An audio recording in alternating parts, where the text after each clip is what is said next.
മതം വിട്ടുപോയ പെൺകുട്ടി. ഈ ഒരു വിഷയം പറയുമ്പോൾ ഈ വിഷയം പറയാനുള്ളൊരു അടിസ്ഥാന കാരണമുണ്ട്. ഈ അടുത്ത കാലത്ത് ഒരു സോഷ്യൽ മീഡിയയിൽ വന്നൊരു പെൺകുട്ടി ഭയങ്കരമായ ഒരു സംസാരം നടത്തി. അവൾ ഈ മതം ഉപേക്ഷിച്ച് പോയതിൻ്റെ പേരിൽ ഒരുപാട് ആളുകൾ അവരെ കളിയാക്കുകയും തെറി പറയുകയും തെറി അഭിഷേകങ്ങൾ നടത്തുകയും സോഷ്യൽ മീഡിയയിൽ സൈബർ ആക്രമണങ്ങൾ നടത്തുകയും അങ്ങനെയൊക്കെ ചെയ്യുമ്പോൾ അതിൻ്റെ ഒരുപാട് കമൻറ്റുകൾ ഇങ്ങനെ വായിക്കുമ്പോൾ നമുക്ക് അത്ഭുതം തോന്നിപ്പോൾ, ഒരു മുസ്ലിമായ മനുഷ്യനാണോ ഇത് എഴുതിയത് എന്ന്. നല്ല നാസറും ജബ്ബാറും കരീമും പോക്കറും സത്താർ എന്നൊക്കെ പേരിൽ നല്ല നല്ല പേരിൽ ആളുകൾ പോയിട്ട് ഇങ്ങനെ എഴുതുക കമൻറ്റ്.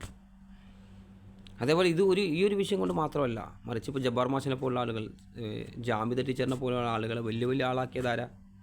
ഈ സോഷ്യൽ മീഡിയയിൽ ഭയങ്കര മുസ്ലിമാണ് എന്ന് പറഞ്ഞ് ഭയങ്കര ആളായി നടക്കുന്ന, മതബോധത്തോട് ജീവിക്കുന്ന ആളാണ് എന്ന് സ്വയം തോന്നുകയും അത് മറ്റുള്ളവരുടെ മുമ്പിൽ മറ്റുള്ളവരെ കുറവാക്കുകയും കളിയാക്കുകയും പരിഹസിക്കുകയും അവരെ ചീത്ത പറയുകയും എന്നൊക്കെ എഴുതി വിടുന്ന ആളുകളാണ് ഇവരെ വലിയ ആളാക്കിയ സോഷ്യൽ മീഡിയയിൽ. അല്ലെങ്കിൽ ഒരാളും അറിയപ്പെടാത്ത രീതിയിൽ പോകുമായിരുന്നു ഇവരൊക്കെ. സോഷ്യൽ മീഡിയയിൽ പോയി മോശം കമൻറ്റുകൾ എഴുതിയിട്ട് ഇവരെ വലിയ ആളാക്കിയെന്നാണ് ഞാൻ മനസ്സിലാക്കുന്നത്. അതേപോലെ ഈ ഒരു പാവപ്പെട്ട ഒരു പെൺകുട്ടി പോയിട്ട് മറ്റൊരാളെ കൂടെ ജീവിക്കുമ്പോൾ ഭയങ്കര വിഷമം ചിലയാൾക്ക് തോന്നാറുണ്ട്. എന്നാൽ അതേ സ്ഥാനത്ത് മറ്റൊരു മറുവശം കൂടി നമ്മൾ നോക്കണം. ഈ ഒരു മറുവശത്ത് റിയാസിനെ പോലുള്ള ആളുകൾ, പിണറായി വിജയൻ്റെ മോളാരെ വിവാഹം ചെയ്ത്, അതുപോലെ വലിയ വലിയ രാഷ്ട്രീയ നേതാക്കന്മാരും വലിയ വലിയ സമ്പന്നരായ ആളുകളും ഹൈന്ദവ പെൺകുട്ടികളെയും ക്രൈസ്തവ പെൺകുട്ടികളെയും വിവാഹം ചെയ്യുമ്പോൾ അവിടെ മൗനം പാലിക്കുന്നു. അപ്പോൾ അവിടെ ഒന്നും പറയാനില്ല. അപ്പോൾ എവിടെ പോയി നിൻ്റെ മതബോധം, എവിടെ പോയി നിൻ്റെ ആദർശം, എവിടെ പോയി നിൻ്റെ ഈ ഊർജ്ജം, നിൻ്റെ മോശം കമൻറ്റ് ചെയ്താനുള്ള ഇതൊക്കെ? അപ്പോൾ ഇവിടെ എന്താ സംഭവിക്കുന്നത്? പാവപ്പെട്ടാണെങ്കിൽ ഒരു നിയമം, പണക്കാരനാണെങ്കിൽ ഒരു നിയമം, അങ്ങനെയാണോ? അല്ല, മതത്തിൽ എന്തെങ്കിലും അവർക്ക് ഇഴവുകളുണ്ടോ? ഒരു കഴിവുണ്ടോ ഇവർക്ക്? സമ്പന്നർക്ക് മാത്രം ഇല്ല, എല്ലാവരും തുല്യരാണ്, ഒരുപോലെയാണ്.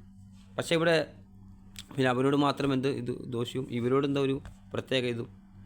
എന്തുകൊണ്ട് അങ്ങനെ സംഭവിക്കുന്നു? അത് അത്ഭുതം തോന്നാറുണ്ട് പലപ്പോഴും നമുക്ക്. അവരൊക്കെ പോയിട്ട് സൂപ്പറാണെന്ന് പറയാം. ഇവിടെ വരുമ്പോൾ അങ്ങനെ ചെയ്തല്ലേ, ഇങ്ങനെ ചെയ്തല്ലേ, നശിച്ചു പോകും, നീ അങ്ങനാവും ഇങ്ങനെ പറയാം. ഇതെങ്ങനെ സാധിക്കുന്നു മനുഷ്യരെ നമുക്ക്? ഇവിടെ നമ്മൾ മനസ്സിലാക്കേണ്ട കാര്യം, അവർ തുല്യരാണ്, ഇവരും തുല്യരാണ്. പക്ഷേ നമ്മൾ മനസ്സിലാക്കേണ്ടത്, ഈ കുടുംബത്തിൽ നിന്ന് ഒരു പെൺകുട്ടി പോയിട്ട് ആർക്കാലും വിഷമമുണ്ടാവും. നമ്മുടെ കുടുംബത്തിലാകട്ടെ, നാട്ടിലാകട്ടെ, വീട്ടിലാകട്ടെ, കൂട്ടുകുടുംബത്തിലാകട്ടെ, വലിയ പ്രയാസം വിഷമം നമുക്കുണ്ടാകും. പക്ഷേ നമുക്ക് എന്ത് ചെയ്യാൻ സാധിക്കും? അവരുടെ സ്വന്തമായ വ്യക്തിപരമായ സ്വന്തമായി ആലോചിച്ച് ഒരു ദിവസം കൊണ്ടോ ഒരാഴ്ച കൊണ്ടോ ഒരു ദിവസം കൊണ്ടോ എടുക്കുന്ന തീരുമാനമല്ല. വർഷങ്ങളോളം അവർ ആലോചിച്ച് ഇനി രക്ഷയില്ല, ഇനി പോവുക തന്നെ അവൻ്റെ കൂടെ എന്ന് പറഞ്ഞ് പോവുകയാണ്. നമ്മളൊരിക്കലും ഇന്നലെ തീരുമാനിച്ചത് അല്ല. അങ്ങനെ ഒരൊറ്റ നിമിഷം കൊണ്ട് തീരുമാനിച്ച് അങ്ങനെ പോകുന്നത് വളരെ അപൂർവമായിരിക്കും. വർഷങ്ങളുടെ കാത്തിരിപ്പും വർഷങ്ങളുടെ ചിന്തയും അതിലുണ്ടാകും എന്നത് യാതൊരു സംശയവുമില്ല. അതേപോലെ സമൂഹത്തിൽ നമ്മൾ മനസ്സിലാക്കേണ്ട മറ്റൊരു വിഷയം, സമൂഹത്തിൽ ചില ആളുകൾ ഈ ഫാദർമാരുടെ, അതായത് ഈ സ്വാമിമാരുടെ പ്രസംഗം കേൾക്കുന്ന ആളുകളുടെ നല്ല നല്ല സംസാരങ്ങൾ കേൾക്കുമ്പോൾ ചില ആളുകൾ ഇരുന്ന് കേട്ടു അങ്ങനത്തെ മതപരമായ കാര്യങ്ങൾ പറയുന്നത്. പക്ഷേ ഇവിടെ നമ്മൾ മനസ്സിലാക്കേണ്ട, മതപരമായ കാര്യങ്ങൾ നമ്മൾ പഠിക്കുമ്പോൾ മനസ്സിലാക്കുമ്പോൾ യഥാർത്ഥത്തിൽ ദീൻ പഠിച്ച ആളുകളിൽ നിന്ന് വേണം മനസ്സിലാക്കാനും കേൾക്കാനും അറിയാനും. നമ്മുടെ വ്യക്തി ജീവിതത്തിൽ മാറ്റമുണ്ടാകണമെങ്കിൽ, നമ്മൾ നന്മയാണ് നിങ്ങൾ ഉദ്ദേശിക്കുന്നതെങ്കിൽ മാറ്റം ഉണ്ടാകണമെങ്കിൽ നല്ല നല്ല കാര്യങ്ങൾ പഠിക്കുകയും അതുമായി ബന്ധപ്പെട്ട് സമയം ചെലവഴിക്കും നല്ല നല്ല പണ്ഡിതന്മാരുടെ പ്രഭാഷണങ്ങളും ക്ലാസ്സുകളും കേൾക്കുകയും അറിയുകയും പഠിക്കുകയും മനസ്സിലാക്കുകയും ഒക്കെ ചെയ്തിട്ട് അതുമായി മുന്നോട്ട് പോകണം. അല്ലാതെ നമ്മൾ ഒരിക്കലും മോശമായി പോകരുത്. അതുപോലെ മറ്റുള്ളവർക്ക് മുമ്പിൽ മോശം കമൻറ്റുകൾ എഴുതി അവരെ നമ്മൾ വളർത്തുന്ന രീതിയിലേക്കും എത്തരുത്.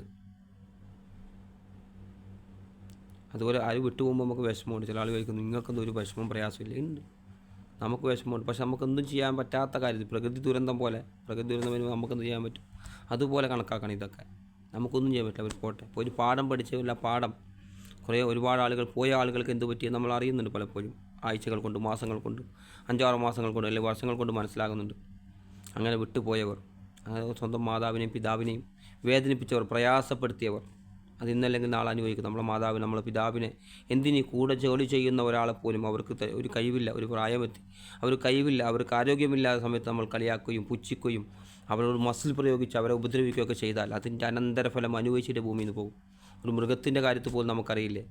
മൃഗത്തിൻ്റെ കാര്യം ഈ അടുത്ത കാലത്ത് ഞാൻ ഒരു വീഡിയോ ചെയ്തിരുന്നു. മൃഗവുമായി ബന്ധപ്പെട്ട് ഒരു ഭയങ്കരമായ ഒരു പൂച്ച ഇവിടെ ഉണ്ടായിരുന്നു. എല്ലാ പൂച്ചനെ അടിക്കും. അത് അവസാനം അതിന് വാർദ്ധക്യം എത്തി, സുഖമില്ലാതായി, അത് പ്രയാസം വന്നു, അതിനൊന്നും കഴിയുന്നില്ല, ആരോഗ്യം ക്ഷയിച്ചു പോയി. അപ്പോൾ മറ്റു പൂച്ചകളൊക്കെ, ചെറിയ പൂച്ച വരെ വന്നിട്ട് അതിനടിക്കുക. മൃഗങ്ങളുടെ കാര്യത്തിൽ പോലും നമ്മളത് കാണുന്നു. എങ്കിൽ മനുഷ്യരുടെ കാര്യത്തിൽ എത്രമാത്രം നമ്മൾ കാണും അല്ലെ? മാതാപിതാക്കളെ ദ്രോഹിച്ചവർ, പ്രയാസപ്പെടുത്തിയവർ, ബുദ്ധിമുട്ടിച്ചവർ പിന്നീട് അതിൻ്റെ അനന്തരഫലം അനുഭവിച്ചിട്ടേ ഈ ഭൂമിയിൽ നിന്ന് പോകുക.